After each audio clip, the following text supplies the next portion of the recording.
Merci Rosemonde. Nous allons accueillir maintenant Madame Pauline Varro des éditions et des sciences pour continuer.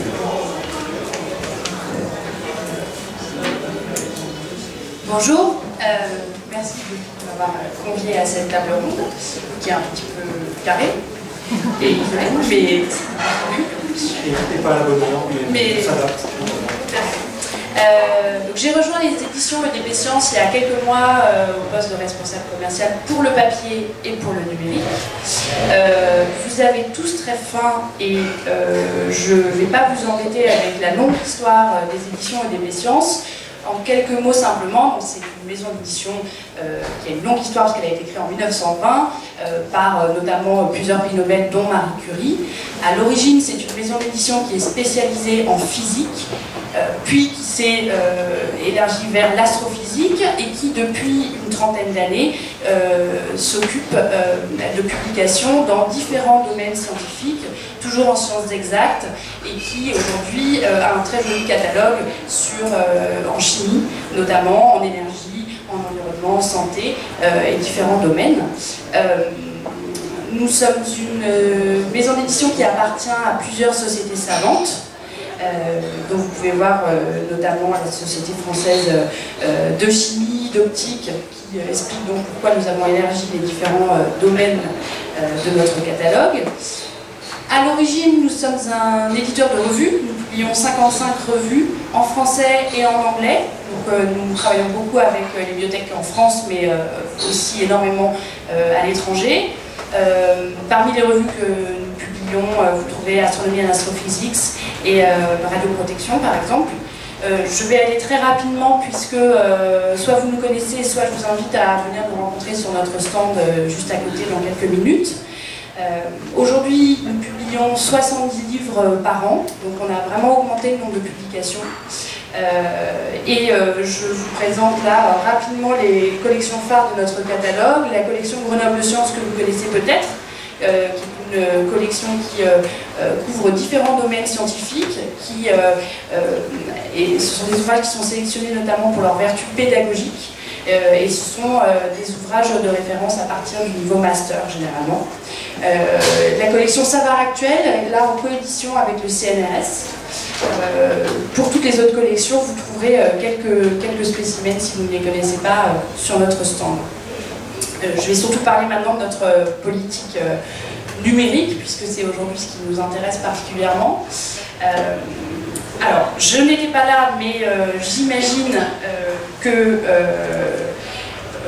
dans les débuts des années 2000, voilà, il y a des profils aujourd'hui de maisons qui sont exprimés auparavant, qui sont des jeunes maisons qui se créent. Le numérique, c'est évident, elles ne peuvent pas s'en passer. Aujourd'hui, une maison qui débute aurait bien du mal à contourner ce format.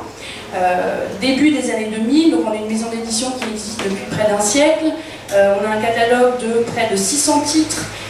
On nous dit qu'aux États-Unis, le marché explose, on est à près de 20% du chiffre d'affaires, peut-être pas il y a 15 ans, mais en tout cas les perspectives étaient déjà enthousiasmantes. Donc là on se dit qu'on est en retard avant même d'avoir commencé. On nous parle de formats qui aujourd'hui sont bientôt obsolètes, qu'il y aura de la vidéo, des interactivités incroyables, voilà, que demain en tout cas, certainement que l'éditeur devra changer de métier, donc ça donne un grand vertige. On a la chance d'être un éditeur de revues. Le numérique dans les revues, c'est quelque chose qui est important depuis très longtemps. Donc EDP Sciences a su s'adapter à ce niveau-là il y a bien longtemps. Donc dès 2004, nous avons numérisé une grande partie de notre catalogue, en partie grâce aux aides accordées par le CNL. On y allait petit à petit. Aujourd'hui, on a un catalogue de plus de 400 titres en numérique. Tous sont disponibles sur la plateforme d'Awson. Alors évidemment, on a une approche très pragmatique. Voilà, je vous disais, on est un vieil éditeur, on avait beaucoup de retard. Il a fallu y aller vraiment petit à petit et de manière, je dirais, rationnelle. Approche pragmatique, il faut construire une offre pérenne.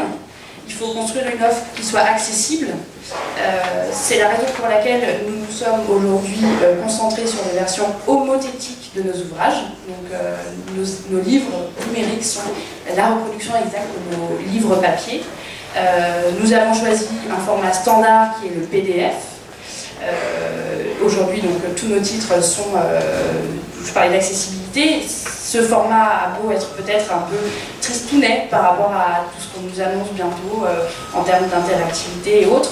En attendant, c'est ce qui permet d'être compatible avec la plupart des plateformes, des lecteurs, des appareils. Et notre politique de prix est somme toute assez classique également, puisque nous avons suivi le prix papier pour la plupart des cas ou légèrement inférieur. Toujours est-il que, donc moi j'ai été recrutée il y a quelques mois, je viens à l'origine du numérique, donc il y a quand même une vraie volonté d'explorer ce nouveau marché, ces nouveaux modèles et ces nouveaux formats à venir. Donc il y a des pistes de réflexion qui sont aujourd'hui menées chez EDP.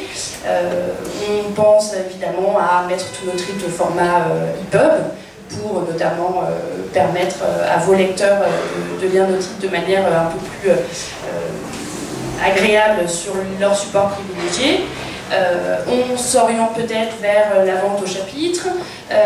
En tout cas, une chose est sûre, il faut qu'on sorte nos livres papier en même temps que nos livres numériques en même temps que nos livres papier. On a malheureusement encore quelques mois de décalage pour tout un tas de problèmes d'organisation interne, mais qui devraient bientôt être résolus. Et en tout cas, on est également à votre écoute. Donc, si vous constatez que, si vous avez des idées, si vous constatez qu'il y a certains formats, certaines idées de modèles que nous pourrions mettre en œuvre et qui seraient peut-être plus adaptés à ce qu'attendent vos lecteurs, n'hésitez surtout pas à nous en faire part, puisqu'aujourd'hui, voilà, on est en train de réfléchir à ce que nous ferons demain en numérique. Donc on a besoin de vos retours et de vos lumières. Voilà. Merci beaucoup.